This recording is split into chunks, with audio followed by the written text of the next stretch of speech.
Welcome to our fourth and final informational and mentoring session for the Tiger Cage competition. Today we have a featured speaker, Jim Corman. He's the founder and managing partner of the Angel Investor Management Group. Dave, I'm sorry, do you have a mic? They can't.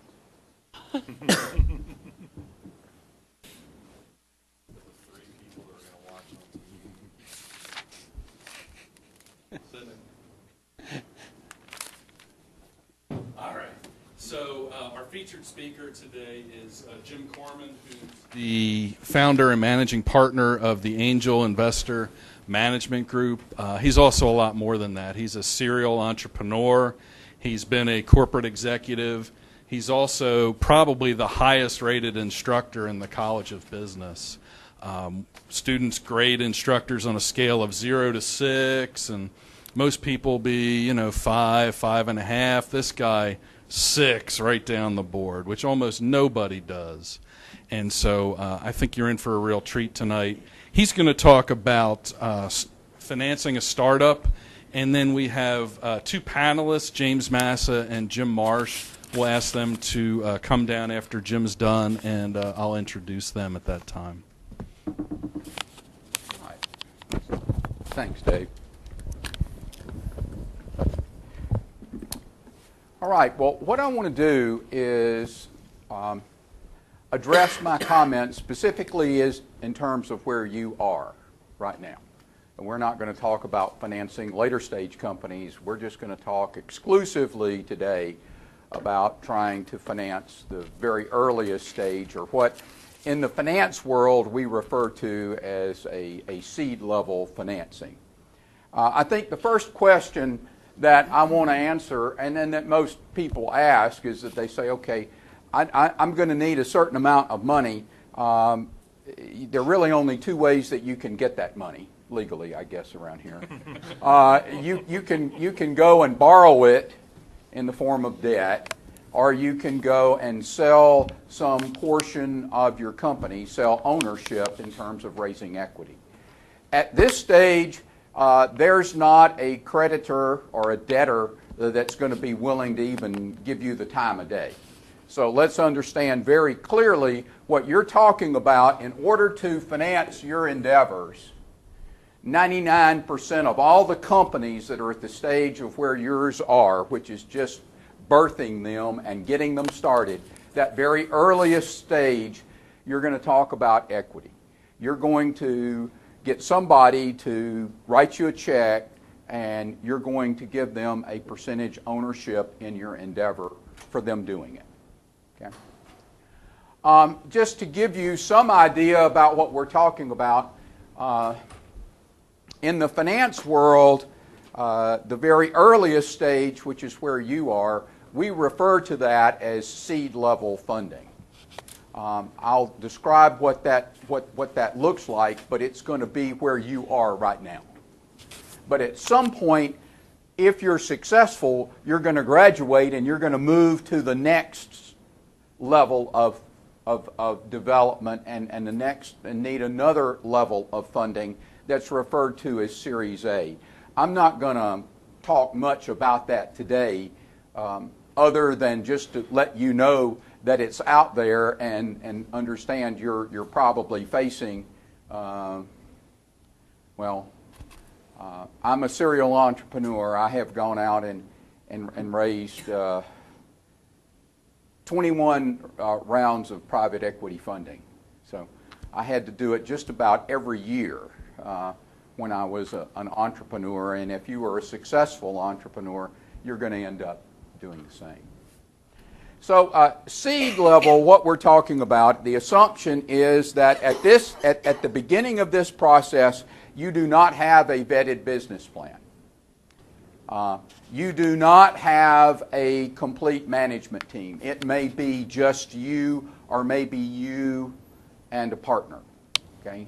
You are not drawing a salary. You do not have a prototype. At best, you probably have a feasibility study and a proof of concept on your technology, and that's about the extent of it. What you're needing is that you're needing to raise some money to be able to build that prototype, to build that beta version of the software, to build that website, to do the market research, to complete your business plan, to file your patents, your intellectual property. That's what's going on right now, and all those activities are going to require some amount of money. And that's what you're going to have to be trying to raise. The amount of the raise. Now, there's nothing magical about this, but generally what we do is that we identify in the seed level, and it depends on what your business plan requires. You may have to raise, you may be able to raise as little as $15,000 or $20,000, and that's all you're going to need to be able to get through this process. On the other hand, it may be that you need $200,000. Most of the time, what we're seeing is that you're somewhere in between. That $50,000 to $100,000 or $120,000 is probably the most typical. But there are a few cases where you might can get away with $15,000 or $20,000. Or in some cases, it may require that you have to raise a couple of $100,000 in order to get through this initial stage, to get that prototype developed, to get to a point where you probably have, at the end of this process, what we in the lean startup vernacular would say you have a minimum viable product. You have the very bare bones, basic product, no frills, but something that has commercial value where you could actually go out and begin to sell it and see what kind of exposure you're going to have. So here's the issue. You're going to have to go out and raise somewhere between $15,000 and $200,000 probably. You're going to raise it in the form of equity. You're going to be selling a portion of your business. So the next question gets to be, how much of your business are you going to have to sell, all right, in order to fund your company and get it through this seed level financing? Whenever we start doing this, there are a couple of terms that you probably need to get familiar with, particularly if you're successful and you get beyond this stage that you're going to need to get very familiar with.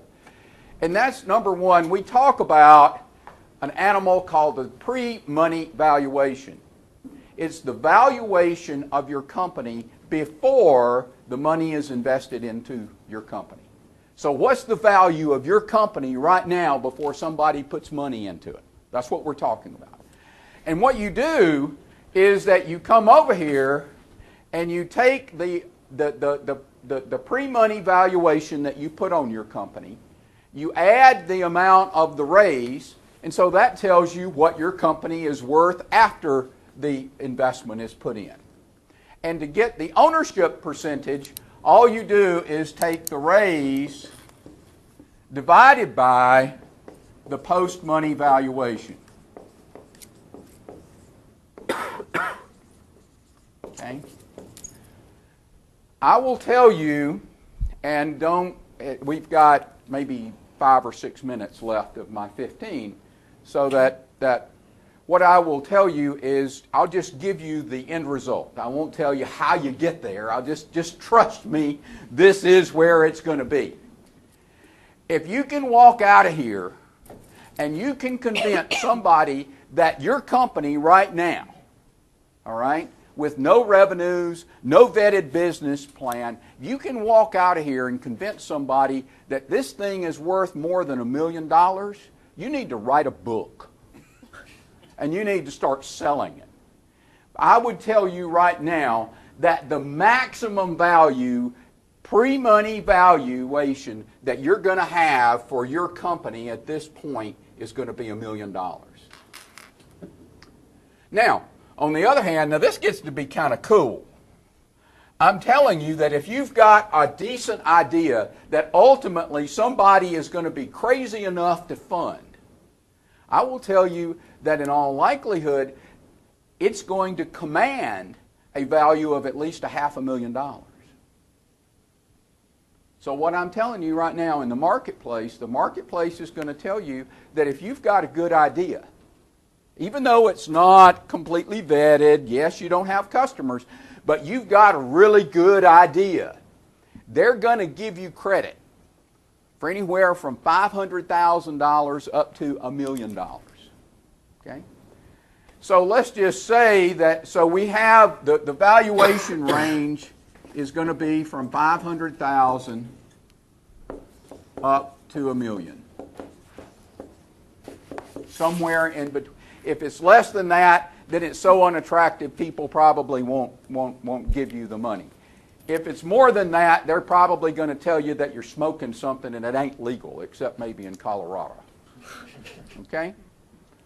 So that to go through this exercise, let's say that you come over here and you put a valuation of $900,000 pre-money, and you want to raise $100,000. That means that the post-money valuation is going to be $1 million. And so, if somebody gives you $100,000, what percent ownership in the company are they going to get? 10%. Come on. 10%. How much? 10%. 10%. The amount of the raise, the $100,000, divided by the post-money valuation of $1 million. Okay? So what I'm telling you is that if you've got a really, really good idea, if you're at the north end, the high end of that valuation, you can go out and raise up to about $100,000 and only have to give up about 10% ownership in your company. And you can go home and tell your mama and your daddy, look, I just had people tell me that this company, just on the basis of my involvement and my idea, that it's worth $900,000. And after they're going to give me some money, it's going to be worth $1 million after that. Now, I only own 90% of it. But you can walk in and tell them, hey, I'm now worth $900,000. I own 90% of $1 million enterprise. Of course, but that's really about where we're talking about. Now, the real issue and the last point that I want to make is that you're going to say, okay, where do I go and find the $100,000? Who's going to give me this $100,000 to fund the company at this seed level? Well, I'm going to make it easy on you. It's like my report card. Oh, yeah, yeah, that's true. All right, that's Dave's report card, is what he's saying. You're going to go to F, F, F, and F, and then something else. Anybody, some of you already know what some of the F's are. Come on. Family. Family is one of the F's. That's right. Friends. Friends is one of the F's. Fools. Well, where's that? Fools. Yeah, fools. That's one of my former students. Cormanite up there, so he understood that one. But there's another F. Anybody got an idea? You're not going to like this answer. The founders. Okay. So this $100,000 is going to come from some combination of, number one, your own pocketbook, this hard-earned savings that you have, money that you have in the bank. Number two, if you don't have it, then you're going to go to that grandmother or that aunt that just thinks you're the best thing since sliced bread. They just love you and they can't wait to put you on your way to your entrepreneurial career. So, but you're going to go and put your own savings and investment in there. If that's not going to be enough, then you're going to go to family. If that's not going to be enough, then you're going to go to friends. And frankly, I'll tell you right now, if you've got friends that are going to give you money for this company at this stage, you got better friends than I had. All right? But there's a possibility of that. And then what we do is that we say that, look, if somebody will invest in a wild and crazy idea at the stage that y'all are in right now, and it's not you, and it's not your mama and your daddy and your aunt and your grandmama, or if it's not your best friends, If it's somebody that basically just doesn't know you very well and they invest, they're a fool. But now they exist, all right? And they generally will be angel investors. These are people that are, for the most part, either current or former entrepreneurs that have been where you are, and they've been successful, and they just have a heart for this. And they want to help somebody get to do what they got to do. Now, there are other ways that make up angels, but we don't have a... When we start talking about Series A, the angel side will come in a lot bigger. The other, besides friends, family, founders, and fools, is a thing called, I think I spelled it right, accelerator programs. These are what we call, have an acronym, we use a description in the industry. These are boot camps for entrepreneurs. There are a number of these programs that have developed across the country. And we're fortunate and blessed here in the Southeast to where we probably have about 8 or 9 of these programs. They're usually about 13 to 14-week programs. You go in and they work you like a dog. But in that 13-week period, they expect that you go from where you are right now with an idea and maybe a feasibility study and a whole lot of dreaming.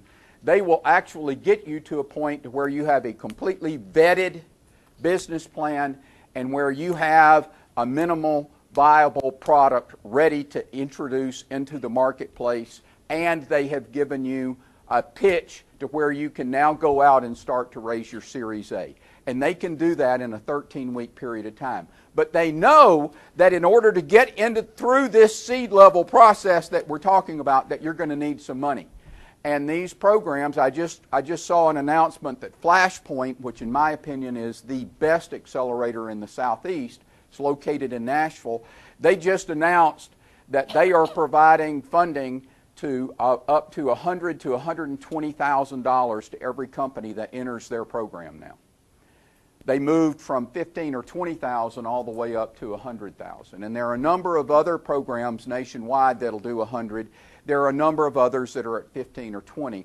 But I'm telling you that because of just in the last 2 or 3 years, particularly here in the Southeast, the advent of these accelerator programs, these are very viable programs that where, number one, if you've got an opportunity to participate in them, I would tell you not only are they a good source of capital, but they're a wonderful source of being able to really take you and accelerate the process of getting you to where you're ready to enter the marketplace. Thank y'all.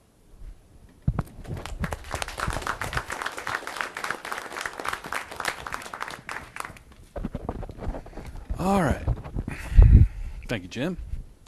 We're going to move on to our panel, and we actually have to set seats up here so the camera can capture everybody. You could come on down. Maybe we can just take these 3 chairs.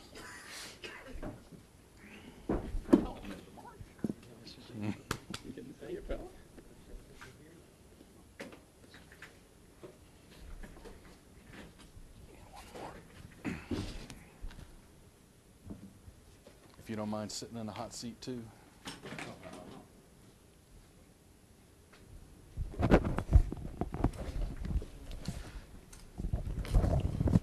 All right, so we've got the 3 J boys up here. Joining Jim is John Marsh, who's the principal at Marsh Ventures. Locally, he's known to me and many others as the guy who saved downtown Opelika.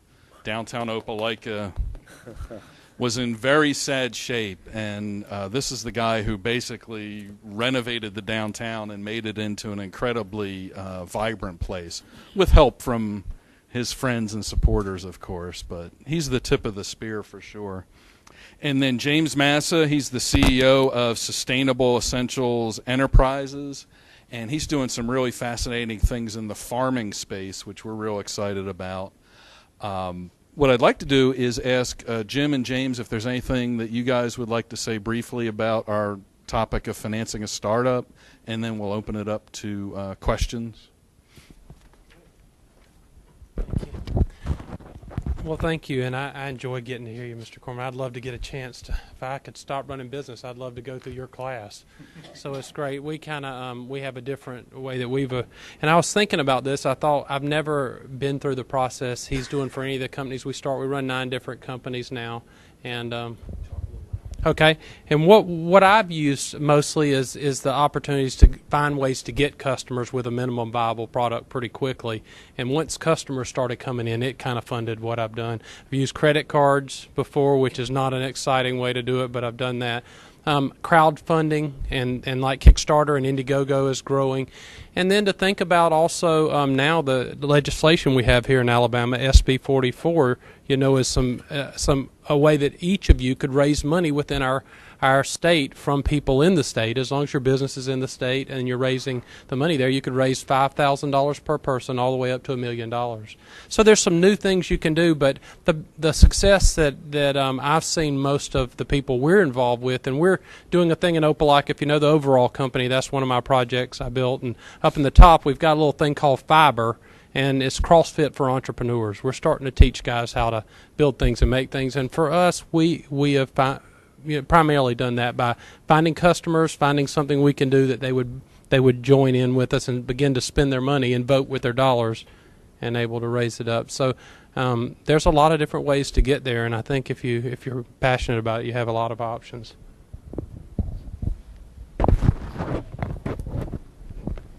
Well, when you're sitting next to someone who's solid 6s and the other person who saved Opelika, it's a little bit intimidating to say anything at all, So it's a pleasure to be here with each of you. So I have a couple points I would make. One is that the number one issue for any company starting up is being undercapitalized. There's nothing more painful. It's almost impossible to get out of. So you've got to focus on this. That'd be one of my first points for you. The other would be that cash is king. And not only cash amount, but your cash flow. So you've got to be looking at how it's going to flow through your business after you start operating. Because if you have a big lump expense at the beginning and you don't have that lump cash to cover it, you're just out of luck and you're not able to go forward. So large companies run into this when they run out of CapEx. Other small companies run into this when they're starting up. One thing I would say to you, and there's no time to describe this in detail, but I want you to think about that hockey stick of great revenue that you're going to have with your great ideas. You get funded and you're going up. And it's this nice smooth curve up to infinity, right? That's not how your expense rate will go. Your expense rate will always go like a stair step. And so as you grow this curve, you're going to find you'll have enough funds, and you'll have enough funds for a while, but the very next dollar after a certain point is going to take an injection of cash. So this idea of having to raise capital all the time is absolutely true, and it's done in a variety of ways, but no matter how large your business is, as long as you're growing, you're going to need capital sources. And so you're going to need to keep this in mind. It's not just a one-time thing to get you out of the blocks.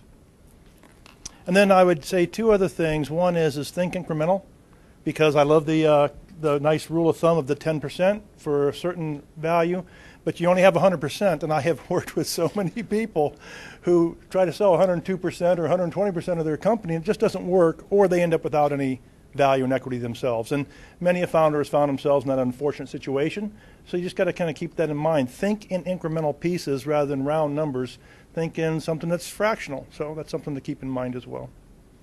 And then the last item I'd mention is look for value other than money. I love the accelerator programs. I love teacher investors. I love people who have operational experience.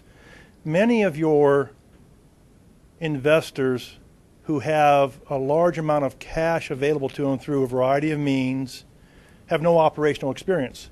And they will come into your company and try to exude their knowledge to you when they really aren't the one to be able to help you. You may not be the one to help yourself, but they may not be the one to help you as well. Just because there's money in their pocket doesn't mean there's operational excellence.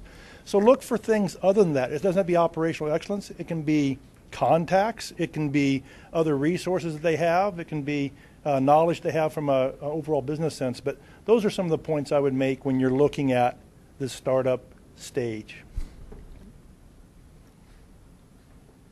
questions?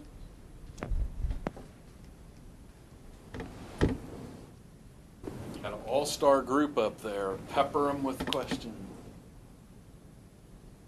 How do you get a pre-money valuation? Like, who gives you that number?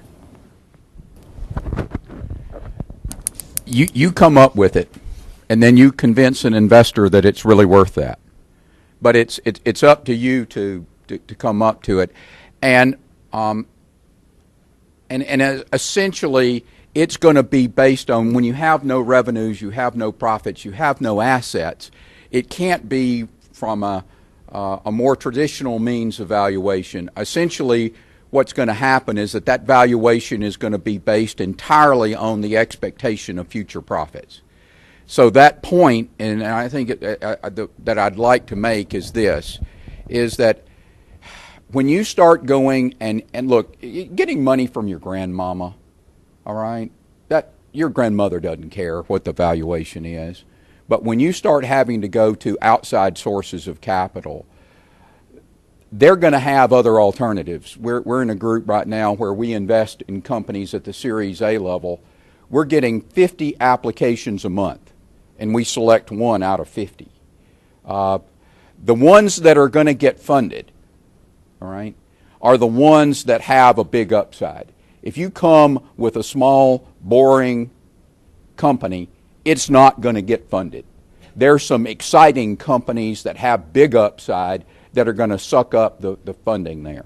So that, but the primary value, what will move you from $500,000 up to $1 million, and then later on, even in the Series A, the primary component of valuation is going to be, it's not what you're doing now, but what's the possibility? If this thing really works, all right, and you address the market that you have identified, and you do exactly what you say it is, what kind of revenues, what kind of profits are going to be generated, that's what's going to determine ultimately the valuation. But I'm telling you, at this very early stage, to get more than $1 million, it just doesn't happen. But if it's an attractive type of business plan, you should be able to command at least a $500,000 value. Any other comments? I would say one thing you might want to think about too is the story. I see so many entrepreneurs don't spend enough time in telling the story. They think because they understand their idea that others would, and you really have to distill it down into some wisdom. If you're going to raise the value, people have to understand what you're saying because they're down on what they're not up on. So working on the story, if you do have a great idea, is powerful. And the way you can tell that story and make sure that that they can understand what's the upside of it. So be a good storyteller. Make sure you can communicate what you're doing. I think the only thing I could add is that understand that, like so many things, you're going to think your baby's beautiful, and the investor may or may not. And don't take offense to that. You need to go around and talk to a variety of them. You'll find them who see the same vision. You tell the story to them effectively, and it takes off from there. But most often, we tend to set our expectations much higher than someone who's independent and objective from you. The last thing, and this is not very quantifiable, but I think it's substantial, and that's the fact that any potential investor, regardless of whether it's at the seed level or even the Series A or later level, there are lots of really good ideas out there, and there truly are. There aren't a whole lot of really good management teams that are capable of carrying out those business plans. And so I think you need to make sure that when you're going out and you're raising the capital, understand you're not only selling the idea or technology, but you're selling yourself. And you're selling, hopefully, your team.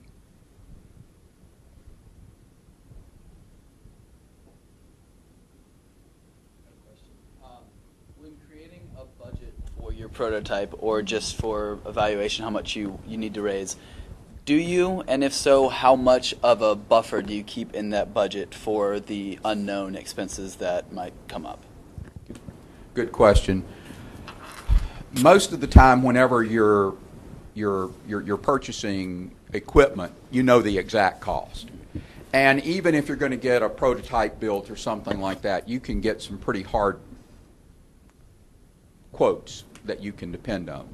What you don't know is exactly what James was talking about, is that you not only are going to have to fund the capital expenditures, if we talk accounting jive here, that's the purchase of the assets, but you're also going to have to fund those operating losses that he was talking about. And that's the hard part. I would tell you, you'll put together a budget, you'll say, look, I got to spend this amount of money to buy this amount of equipment. Then I'm going to have these operating expenses or these operating losses that I've got to fund for some period of time. What I tell my students, what I tell the people, the companies that we're funding, is take those projected losses and multiply it times 1.5. Okay. And then add your capital expenditures to it, and that's a good estimate as to the total amount of money you're going to need. But you do need a buffer. You're really good. You're thinking right, because everybody, every entrepreneur, bless our pea-picking hearts, all right, we are optimistic. We are going to think that revenue is going to come faster and expenses are going to be lower and that delays won't happen, all right? And just understand they do. So that invariably you're gonna need more money to fund those operating losses than what you think. And I suggest 1.5 times what you think you're going to be losing, plus whatever specific amount you know you're going to have to be spending in capital expenditures. Okay. The only thing I think I could add to that is maintaining your expectations and the expectations of others. If the expenses keep going and it's more than you thought, the best thing you can do is lay out the best expectations in the beginning. If this happens, what's going to happen? And so often I think it's hard to think about what ifs and to make sure with whoever you're dealing with, that you have that conversation. Here's what we're going to try to do. We're going into the unknown in a lot of ways. What are we going to do? And I think if you do that, you'll have better outcomes, at least if you have some kind of plan in case it doesn't go the way you plan, because they call it plans, not exacts. And a lot of times the wheels will come off and you're going to have to figure out what to do. So I'd try the best you could to set your own expectations and then talk to them about theirs. Again, it's hard to add to this good wisdom up here. I would say that when I was in large industry, which is Wall Street, people looking at quarterly reports, you wanted to be -5, +10 of what you were projecting. And if you said you were going to be exact, like you said, you know they were smoking something, because none of us know it all. And I think one of the clearest indicators of someone who's too heady, hasn't thought through their plan, et cetera, is when they have no buffer. When they say, I know every single dollar is going to come through and how it's going to go, you know that they just haven't thought through reality, they're not experienced enough. So the best work in a -5 +10, if you're within a 15% window and you can say, honestly, I don't know, here's my fudge factor, feel free to do that. Otherwise, it just looks like you're being arrogant. I wanted to comment on something that's very relevant to this that we haven't really touched on yet, because I've raised a lot of money for my startups and I've had a lot of successful exits. When you're in this euphoric state that Jim's describing and everything is pretty and rosy and everything, that equity pie looks pretty darn tasty. And you might start, if somebody's talking, hey, I've got 10,000, I've got 20,000, I've got 100,000 to give to you, you might be like, all right, well, you can have 35% of my company. And you're really quick because you're anxious to raise money to give away way too much company. And that actually happened to me on my first startup. At the end, we had exited for $25 million, and I only netted down $5 million because I'd given away the farm in the beginning just to raise money. So you want to be very conscientious of that, especially when you start involving seasoned angels and accelerators, because most of the accelerators, I was on the GAM board for a while, most of the accelerators in the Global Accelerator Network take anywhere from 6 to 8% equity. So for their investment and to get into their program. But there's also great other things about accelerators like mentorship and access to capital, access to investors. So if you decide to join an accelerator program and you're giving up 6 to 8% equity, then you only have, if you want to stick to that rule and 10%, you only have 4 or 2% left. Now, when you think about it, in the end, if you have your really great startup and it gets funded and you end up exiting by acquisition, or you go public, or you sell the company, or whatever happens, and it's good, then 1% could mean a lot of money to somebody. So think about, right now is probably, you don't need to think about that stuff, but as you go through this process, you want to, make sure that you keep your eye on how much equity you have, the equity pie, and how you're splitting it up. And then I had a question for everybody in here. There's nobody in here that's just doing this for the $10,000, right? Okay, thanks. One comment to add to that. It's probably going a little further than where we are, but a lot of folks, especially on the West Coast, do preferred debt. So if you start out, a bank's never going to touch you. But rather than me doing equity, I do preferred debt. So therefore, I've got debt, and if I can't pay it off, then I'll switch to equity later down the road. So some folks are doing preferred debt up front, which makes it a little bit easier, so they're not giving away so much equity up front. A lot of that's called, you'll hear the term convertible note. And if you go to 500.co, which is 500 startups, they have like pages and pages and pages of stuff on doing a convertible note. Nelson had a question. Yeah, so in a lot of especially development-heavy startup environments, so you're building a new web platform, you're developing an app, you're building especially a physical product, in the beginning, it's very easy to split up responsibilities with multiple founders and split up ownership. But how do you go about determining the value of marketable skill versus the value of the valuation of a company once something's already underway? So a lot of startups, you get going and you say, we need extra help. It turns out I can't do all of this by myself. I have to bring someone in. As you're moving along that track in those very early stages, before you have your minimum viable product, but maybe after you've done a little bit of initial fundraising, how do you go about adjusting your understanding of the valuation for the work that you've done?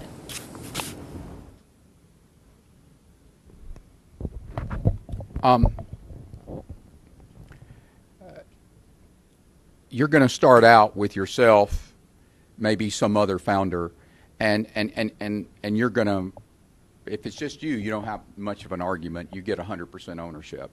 But if you've got a partner or two, y'all have had some discussion and as to who's bringing what to the table and what they need to do, and I'm just going to presume that you've gotten that arrangement. But down the road, and this applies even all the way through Series A, what we're seeing is that you're going to need additional management help.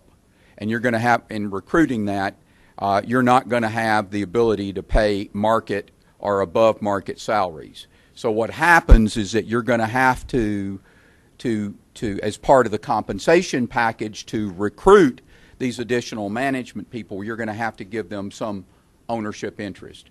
Number one, that ownership interest ought to be subject to a vesting schedule, which means that they have to work a certain period of time to qualify, and usually it takes 3 to 4 years for them to completely vest in all of it.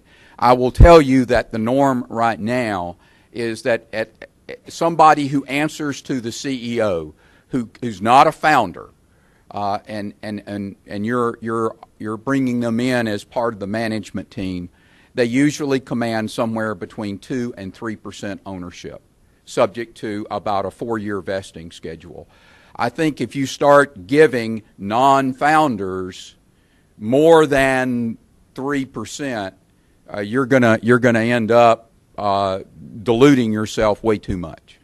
But on the other hand, you are offering an inferior salary, and you need to be able to offer these people enough to get them to come. You need them, and that number typically falls in 1.5 or 2 to maybe 3% ownership of the company.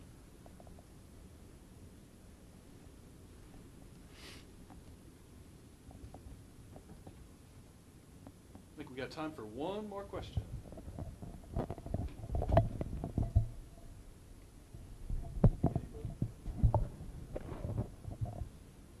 Can I ask the question? Absolutely. So I liked your comment about kind of beginning with the end in mind, because you'd found yourself at the end exiting without what you really wanted. Yeah.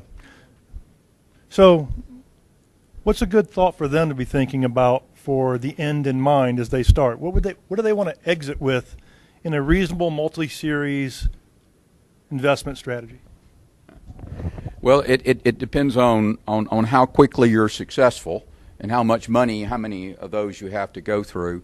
But I think that the bottom line for me is that to think that you're going to have a really good idea that's going to grow, you're going to need capital at least 2 or 3 times.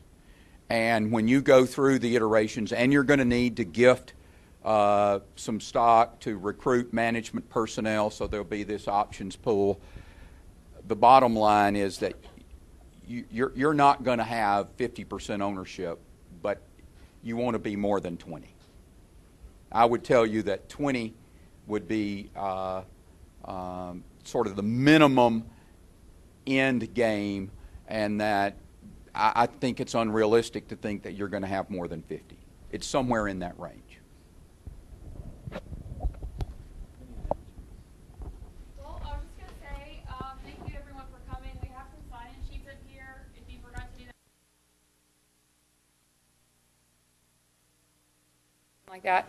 And we also have with us today Chris Eckhart from Birch Pipe Media. He's helping with a video documentary kind of project for Tiger Cage, and I think he'd like to ask a few of you some questions about the process so far and things that are going on with Tiger Cage. So if any of you have a few minutes, if you could stay and chat with Chris. And then I also encourage you to talk to our mentors we have here today because they have endless information. There's a lot of you guys that I've been having one-on-one mentorship sessions with here in downtown Auburn. If you have the facilities to get to Opelika, I would like to have those meetings at the Roundhouse at 208 South 8th. If you are a newer student and you just don't have a vehicle on campus, I can still get over to the ABI or Burger Fire somewhere to meet with you. But some of you guys, we already have meetings this week, and I'd love to do them in Opelika. What's our next key date? November 12th is the deadline for submissions on PitchBurner. So I know we have 11 teams right now that have started their account on PitchBurner. You have until the 12th to submit it. I encourage you to go ahead and start working on that now. There are 3 components. There is, if you missed the last mentor session, we did a walkthrough of how to create your account in PitchBurner and how to submit your business idea. And we have the link to that video on the Tiger Cage website. So you can look there and see the link for those videos and get a step-by-step for PitchBurner. So November 12th, that's the next big date. Please join me in thanking our excellent panel for their work.